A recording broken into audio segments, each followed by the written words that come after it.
L'apprentissage de Word est essentiel dans le monde des affaires d'aujourd'hui. Alors, cet atelier a comme objectif de vous montrer les bases de la mise en page dans Word. On va voir ici 4 éléments principaux, soit la mise en page, l'option mise en page de Word, l'option paragraphe, la police de caractère ainsi que la note en bas de page. Pour ce faire, un exercice intéressant est de faire la mise en page d'un fichier, ce que j'appelle un fichier mélangé. Alors, vous avez ici un fichier Word qui est à télécharger que vous devez mettre en page correctement. On voit là qu'il y a plein de trucs qui ne fonctionnent pas dans ce fichier et qui ont été mélangés exprès. Alors voici la procédure pour démélanger ou mettre en page ce fichier Word. Alors lorsqu'on ouvre un fichier, on demande toujours si on veut activer les modifications. Alors on répond toujours oui, c'est ce qui est en jaune ici en bas. On va activer la modification, ce qui nous permet d'aller transformer et enregistrer ce fichier. Pour l'enregistrer, c'est très simple. On fait fichier, enregistrer sous. Vous pouvez l'enregistrer où vous voulez sur le disque de votre ordinateur. Aujourd'hui, on a de grands écrans. Alors, c'est correct. Si vous voulez que vous avez des bons yeux, d'utiliser ici 2 pages par écran. Moi, j'aime bien voir ce que je fais. Donc, je clique sur le petit plus ici pour bien grossir le caractère, pour voir tout ce qui se passe ici sur mon écran. L'exercice est tiré d'un fait divers qui était publié par le Journal de Montréal. Le Journal de Montréal est une parodie d'un journal qui existe, qui est le Journal de Montréal.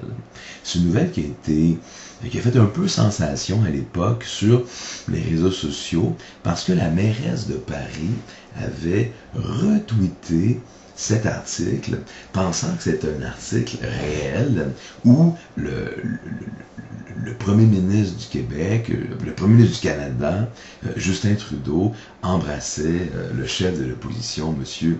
Thomas Mulcair. Alors, on voit que le fichier est gravement mélangé. Alors, ce que nous devons faire CTRL-A. CTRL-A pour sélectionner l'ensemble du fichier. Ce qu'on peut faire aussi, c'est on peut partir de la première ligne en haut comme ça et descendre jusqu'à la dernière ligne. Moi, j'aime bien le CTRL-A parce que ça nous assure que tout notre fichier a été sélectionné. Le premier élément dans un fichier, c'est d'aller faire la mise en page. La mise en page, qu'est-ce que c'est les marges, c'est le type de papier, c'est l'alignement de notre fichier. Alors, on s'en va dans mise en page, il y a un menu pour ça, et il y a un petit bouton ici, dans la mise en page. En cliquant sur ce petit bouton, ça va nous ouvrir une fenêtre. Et là, on peut voir si les marges de haut, du bas, de gauche et de droite sont bel et bien comme ils devraient être à 2,5 cm. Oui, c'est à 2,5 cm. Il est possible que votre ordinateur ne prenne pas les virgules, mais prenne plutôt des points. À ce moment, ça va être 2,5 cm. Pour savoir si c'est le point ou la virgule, très simple, on le laissait. Si ça n'est pas accepté par l'ordinateur, ben c'est l'autre. Donc, si vous essayez le point et que ça ne fonctionne pas, ben c'est la virgule, ça va fonctionner. Dans le type de papier, on va toujours utiliser le type de papier lettre US. C'est le papier le plus usuellement utilisé en Amérique du Nord. C'est ce que nous avons à faire là-dedans pour l'instant. On voit que dans ce fichier, autant les marges que le type de papier étaient alignés correctement. Il faut vérifier aussi dans les marges que notre marge de reliure est à 0 cm. La marge de reliure, c'est quoi? C'est une marge supplémentaire que nous avons à gauche si nous voulons relier le texte. Évidemment, ici, c'est un texte de 2 pages, ou même d'une page plutôt. Il n'y aura pas à être relié là, à partir en l'imprimant et en faisant une reliure spéciale pour lui. Alors, je fais OK. Alors, je vois que ma mise en page est faite. Ensuite, toujours en ayant fait CTRL-A, je vais aller toujours dans mise en page, l'option paragraphe. Dans l'option paragraphe, ce qui m'intéresse ici, c'est l'espacement avant et après les paragraphes, ainsi que l'interligne que j'ai ici. L'interligne, je vais toujours la mettre à simple, et l'espacement avant et après les paragraphes, je vais la mettre à 0. L'espacement avant et après les paragraphes, qu'est-ce que c'est? C'est avant et après un paragraphe, on peut mettre dans Word automatiquement un espace. Nous, on ne veut pas mettre d'espace automatique. On veut que s'il y a un espace, le mettre nous-mêmes, en tant qu'auteur ou éditeur du texte. Dans l'interligne, je vais mettre un interligne simple, tout le temps. Et je fais OK. Mon texte est déjà en ligne. Puis là, je vois que le texte est à gauche, il y a du jaune, il y a du rouge, il y a toutes sortes d'affaires là-dedans. Alors, le jaune, qu'est-ce que c'est? Le jaune que je vois, c'est du surlignement. Alors, si je vais dans Accueil, je vois ici que le caractère, la police de caractère, se passe dans ce bloc qui est disponible dans Word. Je peux choisir la police de caractère, ici, sa taille, ici. Je peux le mettre en gras ou enlever le gras, en italique ou enlever l'italique, mettre le souligné ou enlever le souligné, mettre barré. Barré, c'est intéressant, si je clique, vous allez voir ce que ça fait. Ça fait que tout mon texte est barré ici. C'est intéressant si on fait de la correction de texte pour quelqu'un d'autre. Je peux le mettre en indice ou je peux le mettre en exposant. Et ici, j'ai deux boutons importants qui sont des boutons pour le surlignement et la couleur de mon texte. OK? Donc, ici, c'est tout mélangé. Si on regarde notre texte, là, on voit que ces deux lignes-là ont été surlignées. On voit qu'ici, le caractère est tout petit de rien. Je clique dessus, je me dis, est-ce que c'est en Arial 5? Ici, je vois qu'il est tout petit encore, mais là, c'est pas pareil. Je vois qu'il est barré en Arial 12 et en exposant. Je vois que quand je me mets sur mon texte, je peux voir par l'activation des boutons qui sont ici, lequel est activé. Par exemple, ici, je vois que je suis surligné en Arial 26. Si je descends un petit peu, ici, tiens, je vois que je suis barré, puis que je suis de couleur rouge, tandis qu'ici, ben, je suis barré de couleur noire. Donc, tout ça, je dois enlever ça. Tout ce qui n'est pas standard, je dois l'enlever. Alors, je fais CTRL A. Okay. Pour être sûr d'enlever toutes les mauvaises pistes et tous les formats qui ont été mis pour mélanger les gens, voici ce qu'il faut faire. Je commence par mettre le gras partout et je l'enlève. Comme ça, si j'avais dans mon texte des éléments en gras, ils ne seront plus là. Ensuite, je mets l'italique et je l'enlève. Même chose. S'il y avait des éléments italiques dans mon texte, je viens de les enlever. Je mets le souligné et je l'enlève. S'il y avait des éléments soulignés dans mon texte, je viens de l'enlever.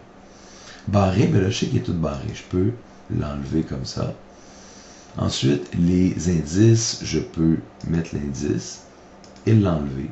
Ça va m'assurer que tous les indices sont partis. L'exposant, je peux mettre l'exposant et l'enlever. Ça va m'assurer que tous les exposants sont partis. Ensuite, je vais aller choisir la couleur et je vais le mettre en noir. Le surlignage n'est pas parti. Quand je vais enlever le surlignage, alors ce qui va arriver, je vais lui dire, je ne veux pas de surlignage. Je vais enlever ça. Quand j'enlève le surlignage, pour une raison mystérieuse dans Word, le texte se désélectionne. Je dois donc aller le resélectionner en faisant CTRL A avec mon ordinateur. Le texte petit ici, même s'il est petit, c'est pas un exposant ou un indice. C'est un texte qui est en Arial 5. Fait. Je fais CTRL A. Donc là, je viens d'enlever le gras, enlever l'italique, enlever le souligné, enlever le barré, enlever l'indice, enlever l'exposant. J'ai mis la couleur noire et j'ai enlevé tout ce qui était souligné. Je dois aller mettre mon texte de la bonne taille. Pour mettre mon texte de la bonne taille, je vais le mettre en Arial 12. Tout mon texte est en Arial 12. Parfait. Là, je vois que mon texte est aligné tout à droite. Habituellement, un texte doit être soit aligné à gauche ou justifié. Et c'est dans ce bloc-là que je vais faire ça. Je vois que je peux l'aligner à gauche, le mettre au centre, le mettre à droite ou le justifier. Justifier, c'est comme un article de journal, il va être aligné à la fois à gauche et à droite. Alors dans ce cas-là, je vais le justifier. Là, je vois que mon texte est quand même pas mal bon. Là. Je suis sur une page. Arial, je pense qu'Arial 12, c'est un petit peu trop gros. Je vais le mettre en Arial 11. Arial 11, ça me semble plus approprié. Parfait. Donc, j'ai mis mon texte en Arial 11. Et là, je vais aller faire le détail de mon article. Qu'est-ce que je vois ici? Je vois un petit truc très intéressant. Je vois une note en bas de page. Ce qui est intéressant ici, c'est que j'ai ajusté tout mon texte, mais la note en bas de page ne s'est pas ajustée. Pourquoi? Tout simplement parce que la note en bas de page est une deuxième, on pourrait dire une deuxième zone dans mon texte. Le texte, quand je fais CTRL A, dans le texte, vous allez voir que la note en bas de page ne se sélectionne pas. Et quand je fais CTRL A dans la note en bas de page, le texte ne se sélectionne pas. Pourquoi? Parce que la zone de texte et la zone en bas de page sont deux zones différentes, deux zones indépendantes dans mon texte. Alors, je fais CTRL A dans la note en bas de page, et là, je refais la même chose que j'ai fait dans mon texte. Alors, la note en bas de page, je vais enlever le gras, je vais mettre le gras. Je vais mettre l'italique, enlever l'italique. Mettre le souligné, enlever le souligné. Mettre le texte barré, enlever le texte barré. Mettre l'indice, enlever l'indice. Mettre l'exposant, enlever l'exposant. Mettre tout en noir. Et ensuite, enlever tout ce qui est surligné. La note en bas de page doit être de quelle grandeur? Je vais ouvrir un fichier PDF où j'ai mon texte final ici. Je vois que le texte final doit ressembler à ça. Et j'ai ici les instructions. Donc, dans les instructions, on disait marge en haut, en bas, 2,5 cm. Marge à gauche, à droite, 2,5 cm. Marge de reliure, 0. Type de papier, lettre US. Orientation de la page, portrait. Paragraphe, espace avant et après le paragraphe 0. Interligne, simple. Parfait. Tout ça, c'est bon. Ensuite, j'ai la police de caractère. Donc, titre de la police, police du titre du texte, Arial 14. Titre du texte de couleur noire. Alors, je vais aller dans Word. Je vais dire parfait. Mon titre est en Arial 14. Arial 14. Et de couleur noire. Mon texte, je vois ici, est en Arial 12, de couleur noire aussi. Alors là, je l'avais mis en Arial 11, je vais tout resélectionner. Je vais le mettre en Arial 12. Parfait. Ensuite, je vois que le titre des paragraphes est en Arial 12. C'est quoi ça, le titre des paragraphes? J'en ai pas ici, le titre de paragraphe. Parfait.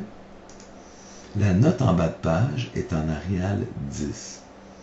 Tout le texte est justifié, sauf la note en bas de page qui est à gauche. Alors, tout mon texte est justifié, je l'ai déjà justifié. Ma note en bas de page, je vais faire CTRL A. C'est en Arial 10. La note en bas de page est à gauche.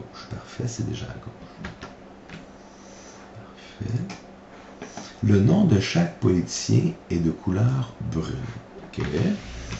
Et dans mon texte, là, je vais aller voir le nom de chaque politicien. C'est marqué « La mairesse de Paris retweet un photomontage de Trudeau, qui est un politicien. » Je vais le mettre en couleur brune. Et Mulcair, je vais le mettre en couleur brune, qui s'embrasse. La mairesse de Paris, Anne Hidalgo, que je sélectionne, c'est une politicienne, couleur brune, a peut-être été un peu trop vite sur le piton en retoutant un cliché du premier ministre canadien en train d'embrasser son rival, le chef du NPD, Thomas Mulcair, en couleur brune. C'est que la photographie présentée comme une réponse à la tuerie d'Orlando est enfin un photomontage, l'œuvre du journal satirique, le Journal de Montréal. Dans un article parodique, le site de Fausses Nouvelles propose que les deux politiciens réunis pour une rare fois dans une conférence de presse conjointe s'étaient embrassés langoureusement pendant plusieurs secondes devant les caméras afin de faire avancer la lutte contre les préjugés et dénoncer la violence envers la communauté LGBT. Pour sa défense, au moins, on constatera que Mme Hidalgo, en brun, a partagé le tweet de Christophe Girard, qui est aussi un politicien, en brun, maire du 4e arrondissement de Paris, indiquant « Le premier du Canada embrasse le chef de l'opposition pour symboliser notre liberté sexuelle universelle après Orlando ». Le journal Libération n'a d'ailleurs pas manqué de souligner la bourde de la politicienne sur son site. Ce n'est pas la première fois qu'une fausse nouvelle tirée du Journal de Montréal fait jaser en France. En 2014, le quotidien Le Figaro a publié un article sur le poids du ministre de la Santé, Gaëtan Barrette, un politicien, comme quoi ce dernier avait fait la promesse de perdre 100 kg au cours de son premier mandat. Ensuite, on a la note en bas de page où j'ai Trudeau aussi. Pour sélectionner un mot, je peux double-cliquer sur le mot. Le mot sera sélectionné. Mulcair aussi, je le mets en brun. Là, c'est bon. Ensuite, Trudeau, toujours en brun. Mulcair, toujours en brun. Parfait. Alors, je viens de compléter les noms des politiciens en brun. Je retourne dans mon fichier PDF pour voir si j'ai fait ça correctement. Aucun texte souligné. La photo maintenant. On voit ici que la hauteur de l'image est à 4 cm. La largeur est fixée automatiquement. La position, une ligne blanche avant, une ligne blanche après. La photo est centrée sur la page. OK. Et la légende est alignée à gauche de la photo. Parfait. Alors, la photo fait 4 cm de haut. Alors, je clique à droite sur ma photo avec ma souris. Je m'en vais dans taille et position. Et je vais vérifier que la hauteur est à 4 cm. Supposons que la hauteur était à 3. On voit que quand je change un élément, la largeur ou la hauteur, l'autre élément, alors si je change la hauteur, la largeur va changer automatiquement.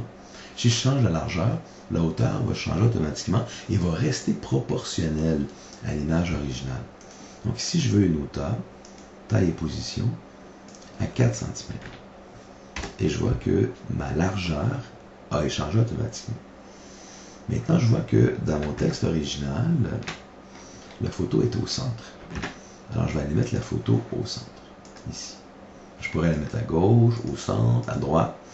Je ne pourrais pas la mettre justifiée parce que ce n'est pas logique pour une photo. Alors, je la mets à centre. Et ma photo est centrée. Je dois mettre une ligne blanche avant la photo, ce qui est une ligne blanche après la photo, ce qui est. Maintenant, c'est marqué dans mon texte que, si je vais ici dans mes instructions,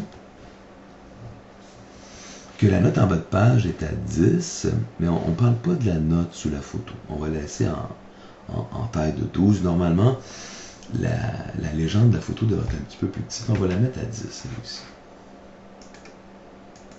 Parfait. Et on a dit dans l'exercice que le Journal de Montréal devait être aligné à gauche de la photo. Alors là, si je le mets à gauche comme ça s'aligne à gauche, mais à gauche de ma page. Si je le mets au centre, ça se met au centre de ma page. Si je le mets à droite, ça se met à droite de ma page. Ça ne se met pas à gauche, au centre ou à droite de la photo. Alors, je le mets à gauche.